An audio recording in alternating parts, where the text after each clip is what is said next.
right. So every once in a while, we'll have a student come present some work to us.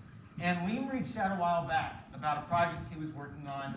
And we're going to have Liam present to us now. I do want to just name a couple of things.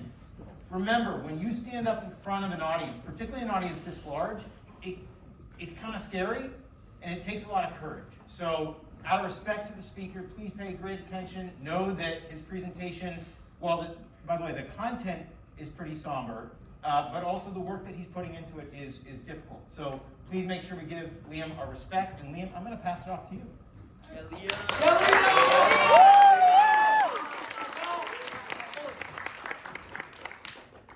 Hello, upper school. For those of you who do not know me, my name is Liam Reynolds, and I am in 7th grade. I am here to speak to you about the Holocaust. Raise your hand if you've ever heard the word Holocaust before. All right, a lot of you. Now raise your hand if you actually know what happened during the Holocaust. The word Holocaust is defined in the Oxford Learner's Dictionary as a situation in which many things are destroyed and many people killed, especially because of a war or fire. In history, it refers to the killings of millions of Jews by the Nazis in the 1930s and the 1940s. How, you may be wondering, did the Holocaust come to be? Well, in 1933, the Nazis, a far-right political party led by Adolf Hitler, took control of Germany. The Nazis' goal was to create a superior master Aryan race and to get rid of anyone who didn't fit that mold.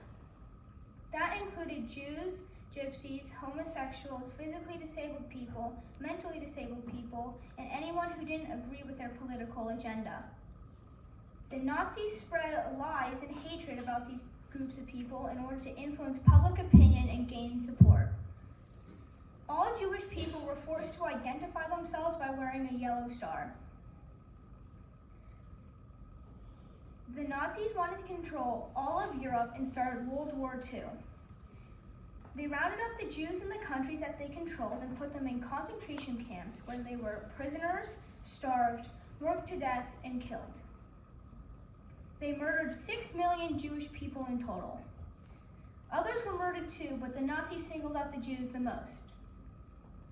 The reason I share this history is because it's a big part of my family's identity. My great-grandparents were Holocaust survivors. They were taken from their homes in Poland and separated from their parents at the age of 14. They were sent to camps because they were Jewish. Most of their family was killed during the war. I was fortunate to know my great-grandfather and hear his stories firsthand. I think it is important to hear stories about the Holocaust directly from the people who have lived through it. Professor Paul Schwarzbart was only 5 years old when the Nazis took over Austria, where he lived. In order to save her son from the Nazis, Paul's mother sent him to a Catholic boys' school where he had to pretend that he wasn't Jewish. He lived there for 3 years until the war ended. I had the privilege of hearing his story. Here is a recording of an interview with him about his experience.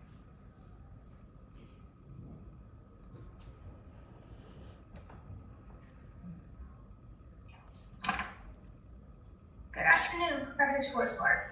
Thank you for taking the time to share your story with me and my schoolmates at Town School. We are fortunate to hear your story firsthand, and I think that everyone will find it very interesting. I would like to start by asking you a few questions about your life. First, can you introduce yourself and tell us when and where you were born? My name is Paul Schwarzbart. I was born in 1933 in the capital of Austria, the city of Vienna. All right. Can you tell us a little bit about your childhood and what life was like before the war? I was the last child born into my family, and so I was pretty well adored by everybody. I had a fairly large extended family, very happy middle-class life, very good neighborhood, lovely apartment, wonderful parents, and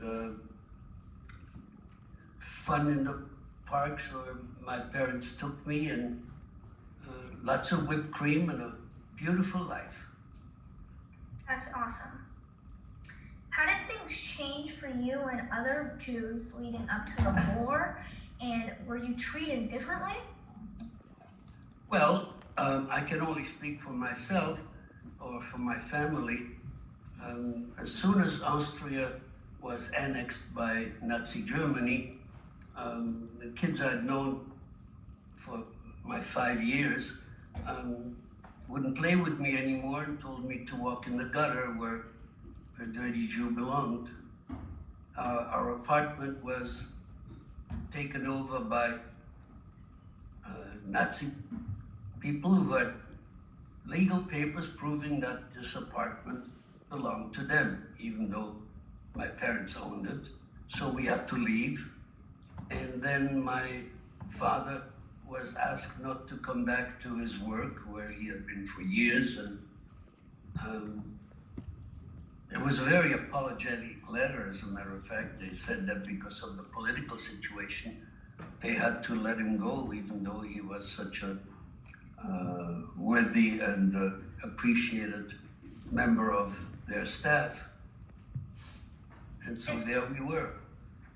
Yeah. How did you survive without having any work? Well, my parents and I moved in with my maternal grandmother, and so we lived in her place. Where did she live? Excuse me? Where did your maternal grandmother live? Oh, just about 3 blocks from where we had lived. Oh, so you still live in Vienna, all right? Yes. How do you think that your experience in the war shaped you as a person today? Well, it certainly changed everything. I suppose that if it hadn't been for the Holocaust, I would have grown up as a happy Austrian citizen and very proud of my Austrian heritage, and would have continued having a very, very happy family life with my parents and my extended family. Can you tell us a little bit more about what happened after the Nazis invaded Austria? Well, as I said, after we had to leave our apartment, which no longer belonged to us, we spent the next few months living at my grandmother's. This happened around March. And by the end of the year, by November, an event called Kristallnacht, the Night of Crystal, which here in America is called the Night of Broken Glass, when the Nazis destroyed Jewish businesses and burned synagogues and took men into concentration camps. My parents decided that it was time to leave our country and seek refuge elsewhere. Where did you guys go? They wanted to come to America, and in order to get the papers, which were very difficult to get and took a long time, we had to leave Austria, where we were in constant danger, and await those papers somewhere more neutral. And so we smuggled ourselves out of Austria into the small kingdom of Belgium and took refuge there. Tell us a little bit about your life in Belgium. Well, we were welcome in Belgium. Refugees were welcome, but we were not allowed to work, and so my mother found job illicitly, if you will, in a family, and I spent all my time with my father, which was, those months were some of the happiest of my life, because I really got to know my father. We walked through Brussels, which is a beautiful city, and he was teaching me to read and to write, and so I was able to write to my grandmother and the other members of the family. And he was also learning English because he felt that coming to America, he had to know the language. Yeah. Yes. And so that was my first year, if you will, and then I turned 6 in 1939, and I was able to go to school. I loved going to school. And so I was learning French and everything else, and having a wonderful time. That's good. What gave you the most hope during the war? Because in times like those, it could be very difficult to find hope. Oh, what gave me hope during the war was my innate optimism. My parents really cultivated that optimism, so as long as I was with them, I always felt that everything would be all right and the outcome would be positive. I never gave up that hope, even after my father was taken away and I had to hide myself in the underground. I always kept my optimism. And where did you go to school? School, well, at the beginning of the war, I was still going to school, but then the Germans prohibited the Jewish kids from attending school, and so that was the end of that. Given the rise of anti-Semitism and racism today, do you think there could be another Holocaust for the Jews or for any other race? Well, the way things are right now, I'm afraid that I have to say yes. For the Jews? Yes, there is a tremendous amount of anti-Semitism in the world and even here in the United States. White supremacy seems to rule, and they are turning towards us again. And I thought that I would never live to see anything like that again, anti-Semitism, and yet here I am, witnessing it once more. That's really sad. Very, very sad indeed. Yeah. And horrifying. Yeah. And were you hidden as a child? I'm sorry. Were you hidden as a child? Yes, my father was taken away in 1940. I was 7 years old, and we never saw him again. And we had to live under German occupation, and it was very, very tough. We had to wear the yellow star, and we were easy targets. And I saw so many people being taken away. And in 1943, the Jewish underground took me away with my mother's permission to hide me so that I could possibly survive. Where were you hidden? I was hidden in the Ardennes forest near Luxembourg in an all-boys Catholic school where I had to pass for Belgian and Catholic.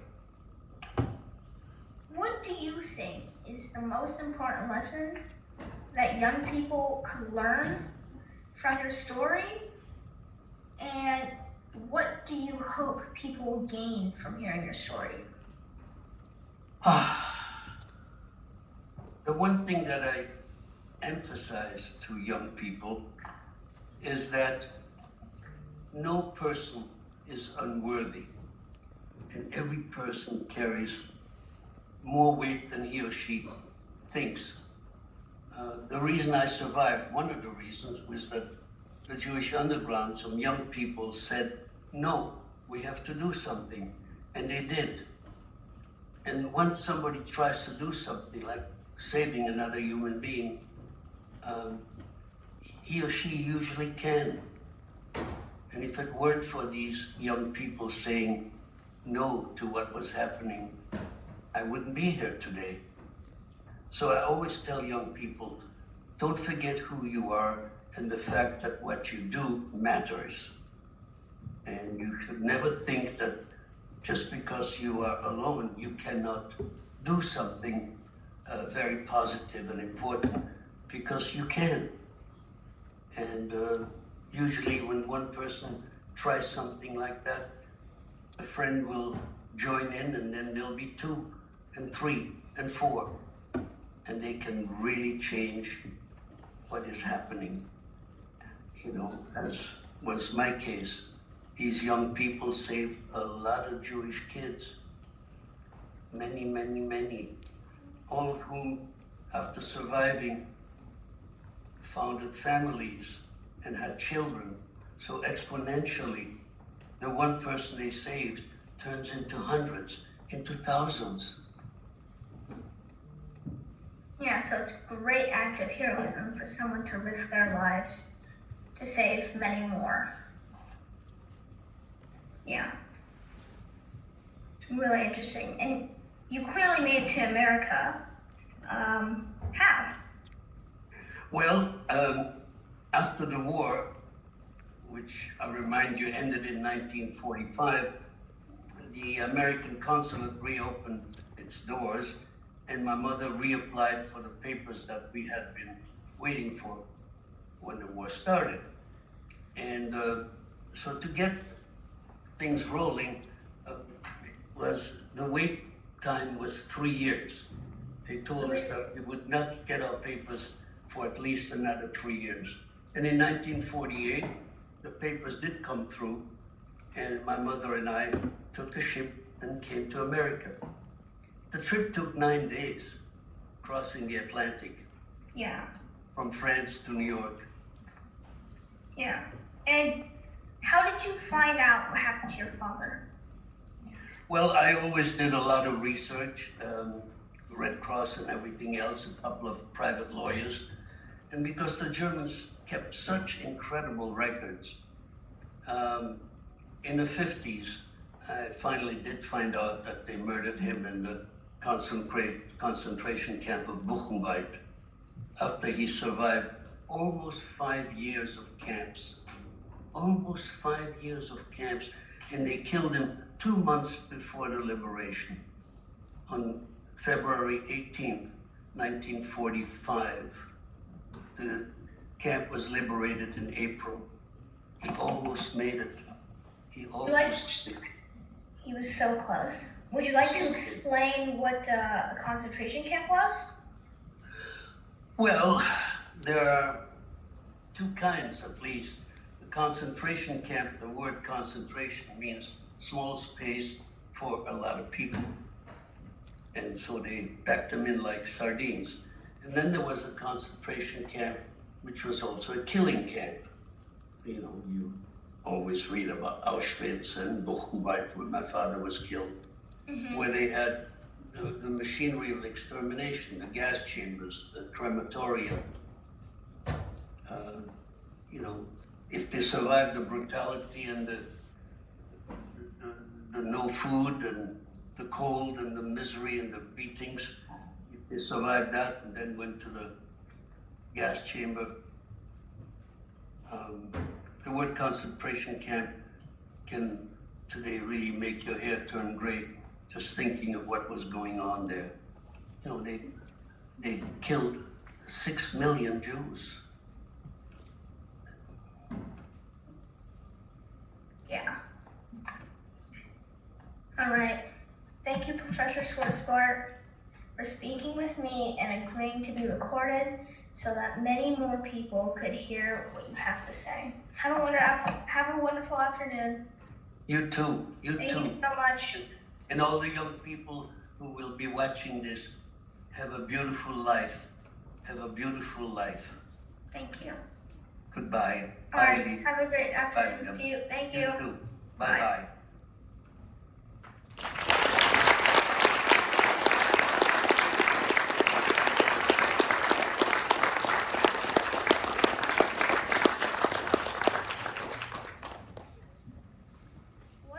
One thing I heard Paul say that he didn't mention in our interview was that after the war, he actually received an invitation for a reunion for all the Jewish boys at the Catholic school.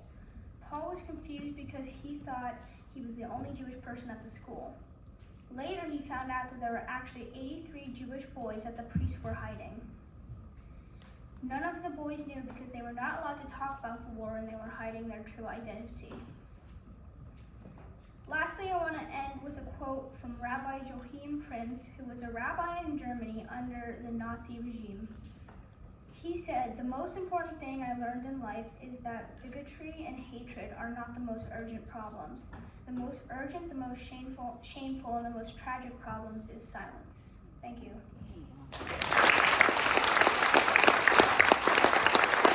Thank you. Phenomenal work.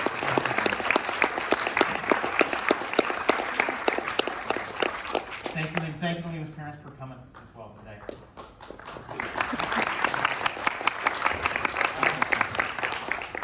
All right, guys, we are now going